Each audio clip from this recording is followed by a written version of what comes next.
मराठा आंदोलक मनोज जरांगे पाटलांनी मराठा आरक्षणाच्या मागणीसाठी 2 वेळा उपोषण केलं. त्यावेळी मराठा समाजाला आरक्षण मिळालं तर त्यात सगळ्यात मोठा वाटा हा जरांगेंचाच असणार असं काहीसे चित्र होतं. जरांगेंच्या उपोषणाची व्याप्ती बघता त्यावेळी जरांगेंवर टीका करण्याची किंवा त्यांच्या विरोधात बोलण्याची कोणी हिंमत करत नव्हतं. इतकंच काय तर कोणत्या राजकीय नेत्यानंही त्यांच्या विरोधात वक्तव्य केलं नाही.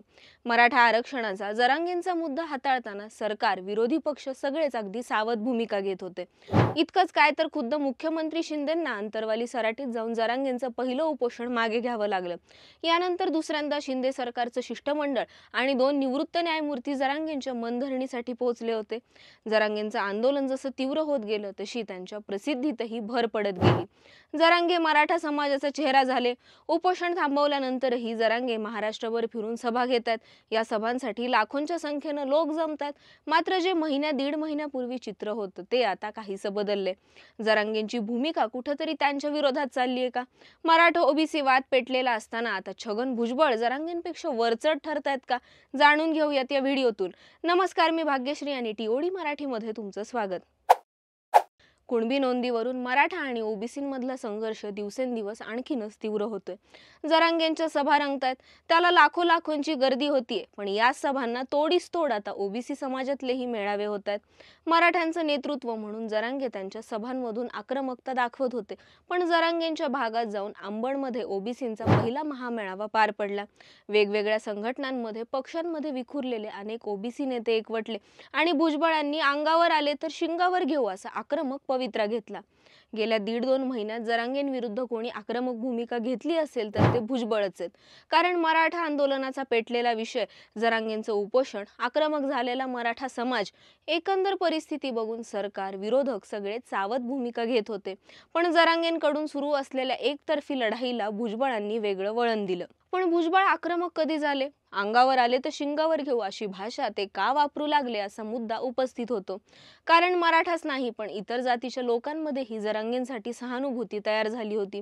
पण आता अनेकांच्या मनात त्यांच्याबद्दल प्रश्नही उपस्थित होऊ लागले आणि यामागे कुठेतरी जरांगेच जबाबदार आहेत का असा प्रश्नही उपस्थित होतोय. जरांगेंनी उपोषणाला सुरुवात केली तेव्हा त्यांच्या सरसकट कुणबी प्रमाणपत्र देऊन ओबीसीतून आरक्षणाच्या मागणीला भुजबळांनी विरोध दर्शवला होता. पण यावेळी कोणतीही आक्रमक भूमिका भुजबळांनी घेतली नव्हती. ते केवळ ओबीसीतून आरक्षण न देता वेगळं आरक्षण द्या असंच म्हणत होते. मात्र जरांगेंनी त्यांच्या एका सभेत भुजबळांचा एकेरी उल्लेख करत टीका केली आणि हीच गोष्ट भुजबळांच्या पथ्यावर पडली. जरांगे एकेरी उल्लेख करत असतील तर आपणही तसंच उत्तर देऊ शकतो हे भुजबळांनी त्यांच्या भाषणातून दाखवून दिलं. भुजबळांचा एकेरी उल्लेख करत जेलमधल्या भाकऱ्या तोडल्याची टीका ही जरांगेंनी केली आणि तेव्हापासून भुजबळांनीही जरांगेंवरच्या वैयक्तिक टीकेची धार अधिकच धारदार केली. आम्ही हुशार असतानाही लायकी नसलेल्या लोकांच्या हाताखाली काम करावं लागतंय, हे जरांगेंचं वक्तव्य भुजबळांनी हिंगोलीतल्या ओबीसी मेळाव्यातल्या भाषणात लावून धरलं. यामुळे जरांगेंच्या वक्तव्याला कुठेतरी जातीय रंग आला.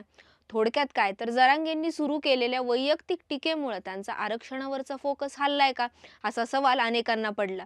जरांगेंच्या आंदोलनातली आणखी एक गोष्ट भुजबळांच्या पथ्यावर पडली ती म्हणजे गावोगावी नेत्यांना केलेली गावबंदी. कारण गावात केवळ मराठा लोक राहतात का? तर नाही, इतर अनेक जातींचे लोकही गावात राहतात आणि कायदेशीरदृष्ट्या अशी गावबंदी शक्य नाही आणि हेच भुजबळ खुलेआम बोलतात. जरांगेंमुळे झुंडशाही सुरू झाल्याचा आरोप भुजबळ करतात.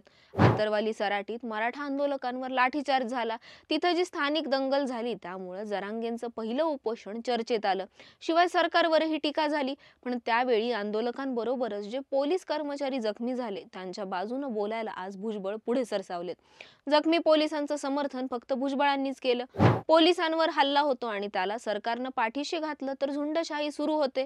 झुंडशाही सुरू झाली की कायद्याचं राज्य संपतं आणि जरांगेंचं उपोषण आंदोलन हे झुंडशाही असल्याचा घणाघात भुजबळांनी केला. शिवाय ब्राह्मणांसकट सगळ्या जातींना मराठ्यांची दहशत घालण्याचं काम सुरू असल्याचंही भुजबळ म्हणाले. यामुळे मराठा सोडलं तर इतर जातीतल्या तमाम लोकांना भुजबळांनी साथ घातली. भुजबळांना मिळणारा ओबीसी समाजाचा पाठिंबा दिवसेंदिवस वाढतोय. पहिल्या ओबीसी महामेळाव्यानंतर विरोधी पक्षनेते विजय वडेट्टीवारांनी यू-टर्न घेतला. पण आज भुजबळांना मिळणारा प्रतिसाद, त्यांना मिळणारं समर्थन बघून अनेक ओबीसी नेते भुजबळांच्या पाठीशी आले, ज्यात वडेट्टीवारही आहेत. जे लोक आधी हजर नव्हते, भुजबळांपासून लांब राहत होते, त्यांनीही पाठिंबा दर्शवला. अधिकाधिक संख्येनं लोक हिंगोलीच्या मेळाव्यात हजर झाले. अंबडपेक्षाही हिंगोलीमध्ये झालेल्या ओबीसी महामेळाव्याला जास्त प्रतिसाद मिळाला. जरांगेंच्या उपोषणानंतर मराठा समाज एकवटला, रस्त्यावर उतरला. यानंतर मराठे इतर जातीचं एकत्रीकरण अधिक वेगानं सुरू झाल्याचं पाहायला मिळालं. जरांगेंनी आधीही उपोषण केलं, पण यावेळी झालेल्या आंदोलनामुळे त्यांना अफाट प्रसिद्धी मिळाली. मात्र जरांगेंनी सुरू केलेल्या वैयक्तिक राजकीय टीकेमुळे आता अनेक प्रश्न उपस्थित होतात. मराठा आरक्षणासाठी जरांगे लढतायत. एकतर आरक्षण मिळेल, नाहीतर माझी अंत्ययात्रा निघेल, असा इशारा जरांगेंनी दोनदा दिला. मात्र अजूनही मराठा आरक्षण मिळेल की नाही यावर प्रश्नचिन्ह आहे. पण दुसरीकडे भुजबळ ओबीसी समाजाला काही नवीन देत नाहीयेत, पण नवीन काही न देता आहे ते आरक्षण टिकवण्यासाठी लढणारा मी एकटा नेता असल्याचं चित्र भुजबळांच्या भूमिकेमुळे तयार झालंय. त्यात प्रदीर्घ काळापासून सत्तेत असलेल्या भुजबळांनी सत्ता पद लाथाडून समाजासाठी लढण्याची तयारी दाखवली. भुजबळांच्या या भूमिकेमुळे त्यांना मिळणारा पाठिंबा, सहानुभूतीही वाढली. थोडक्यात काय तर वैयक्तिक टीका करण्याची सुरुवात करून जरांगेंनीच कुठेतरी भुजबळांना आक्रमक होण्याची संधी दिली का, असा प्रश्नही उपस्थित होतोय. यामुळे प्रसिद्धी मिळाल्यापासून जरांगेंची भाषा बदलल्याचा आरोपही केला जातोय. पण जरांगेंनी संधी दिली आणि भुजबळांनीही त्याचा बरोबर फायदा करून घेतला का? खरंच जरांगेंपुढे भुजबळ वरचढ ठरतायत का? याबद्दल तुम्हाला काय वाटतं? कमेंट करून सांगा आणि अशाच व्हिडिओसाठी टाइम्स ऑफ डेमोक्रेसीच्या यूट्यूब चॅनलला सबस्क्राईब करायला विसरू नका.